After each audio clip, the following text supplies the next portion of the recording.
Hello student, welcome to my student channel. जैसा कि भाई साइंस चल रहा था, तो साइंस के बारे में अब हम आज आगे डिस्कस करेंगे। अब क्या डिस्कस करेंगे, बहुत इंपॉर्टेंट चीज़ है। आप भूल जाते हैं कि गुरुत्व केंद्र की जो स्थिति होती है वो हर चीज़ में अलग अलग होती है। अब जब हर चीज़ में अलग अलग होती है तो जब आपके पेपर में आता है तो आप सोचने बैठ जाते हो कि होगी किस में। तो इसके बड़ी आसान सी ट्रिक के साथ आज मैं आपको बताने वाली हूँ, और हो सकता है आपको भैया ऐसा समझ आए कि कभी फिर गलत और ना भूलने के चांसेस एकदम से खत्म। तो अगर नए हो तो चैनल को भाई सब्सक्राइब कर लीजिएगा, वीडियो अच्छा लगे तो लाइक कर दीजिएगा, ज़्यादा से ज़्यादा फ्रेंड के साथ शेयर भी कर दीजिएगा, ओके। और डेली वीडियो जरूर देखा करिए। फर्स्ट वन आ जाता है, इधर हमारी वस्तुएं लिखी हैं कि किसका केंद्र कहाँ पर होता है, और इधर मैं केंद्र की स्थिति आपको लिख कर बताऊंगी। तो फर्स्ट वन आ जाता है आपका समान छड़। अब समान छड़ जो होगा, देखो ये एक समान छड़ है, ठीक है। छड़ यानी आप किसी वुड की स्टिक ले सकते हो, तो उसको क्या बोला जाता है, समान छड़। तो भाई एक छड़ का अक्ष कहाँ हो सकता है, क्या यहाँ हो सकता है, क्या यहाँ हो सकता है, क्या यहाँ हो सकता है, नहीं। कहाँ पर हो सकता है, उसके मध्य में, केंद्र पर। तो क्या आप लिखोगे कि केंद्र पर होता है। अगर वहां केंद्र आता है या माध्य आता है तो आप उसको टिक करोगे। तो क्या लिखे, छड़ के अक्ष के मध्य बिंदु पर। क्या मैंने बोला, छड़ के अक्ष के मध्य बिंदु पर।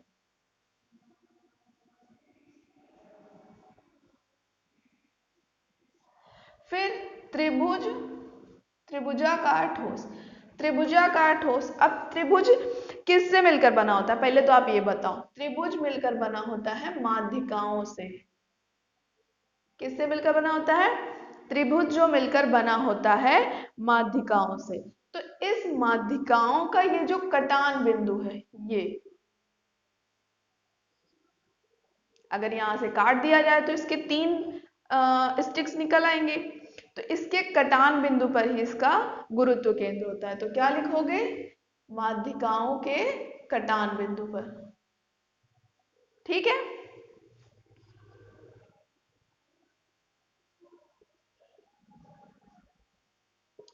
माध्यिकाओं के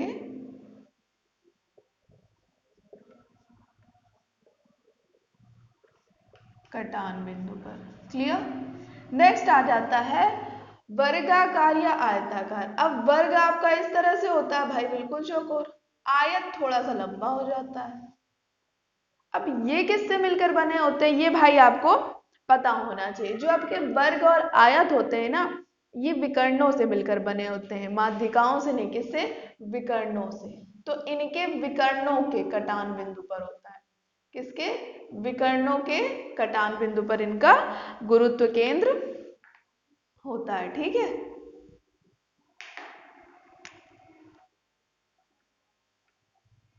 विकर्णों के कटान बिंदु पर।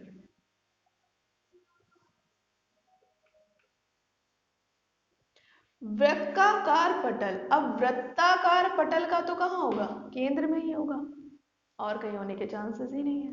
तो डायरेक्टली क्या लिखोगे आप, केंद्र में।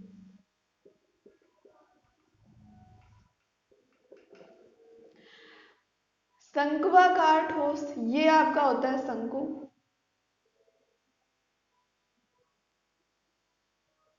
होता है ये शंकु।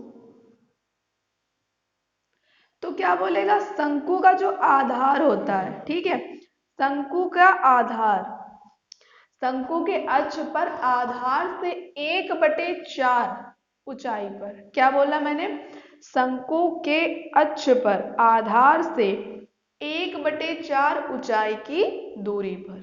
क्या मैंने बोला, शंकु के अक्ष के आधार से 1/4 ऊंचाई की दूरी पर।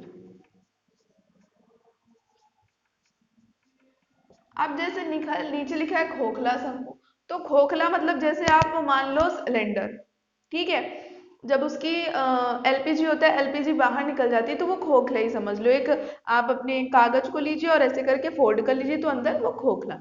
खोखले शंकु पे कुछ नहीं होता, बस खोखले में ये 1/4 की जगह ना 1/3 आ जाता है। क्या बोल रही हूँ मैं, 1/4 की जगह 1/3 आ जाता है। तो क्या मैंने बोला, शंकु के अक्ष से, अक्ष के आधार से 1/3 ऊंचाई की दूरी पर।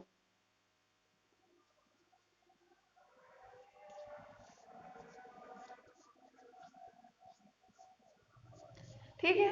समांतर चतुर्भुज, समांतर चतुर्भुज क्या होते हैं, इसकी सारी भुजाएं समान भैया नहीं होते। ठीक है, आमने सामने की भुजाएं, ये समांतर चतुर्भुज। ठीक है, आमने सामने की जो भुजाएं हो वो समान हो। तो इसमें भी विकर्णों के कटान बिंदु पर होता है। क्या बोला मैंने, विकर्णों के, जैसे आपसे ऊपर मैंने बताया था, विकर्णों के कटान बिंदु पर। फिर आ जाता है आपका ठोस गोला। ठोस गोला और वृत्ताकार पटल हो। ठोस गोला भी तो, गोला तो ऐसे ही बनाओगे ना, गोला तो किसी और तरह से बना नहीं लोगे, ऐसे ऐसे करके थोड़ी तो उन्हें गोला बना दोगे, गोला तो ऐसे ही बनाओगे।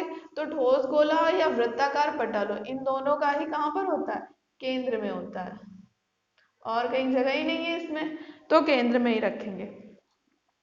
तो ये एक इजी तरीके से, बड़ा आसान से, थोड़ी सी ट्रिक मिक्स करके, थोड़ा सा समझ के हमने इस चैप्टर को भी कंप्लीट कर लिया। वीडियो अच्छा लगा हो तो लाइक कर दीजिएगा, चैनल को सब्सक्राइब कर लीजिएगा और अपने फ्रेंड के साथ ज़्यादा से ज़्यादा शेयर कर दीजिएगा। Thank you for watching video.